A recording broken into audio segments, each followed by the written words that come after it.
So how it is written? It is written it's like a raw, so similar to that, but it has one dot on top of it, which is still we'll go through again. It is written as a continuous stroke which begins above the line and extends below it. So it has one dot above it. Let me write it down practically so we can see. Okay, so it is written as a continuous stroke, and it is written, it starts above the line and extends below the line. Okay, and one dot on top of it. If it is written in the beginning, it looks like as if it is written separately.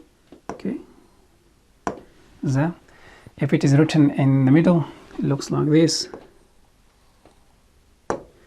and similarly if it is written at the end, same as well. So we can connect letters here, but not with the other forms. Okay.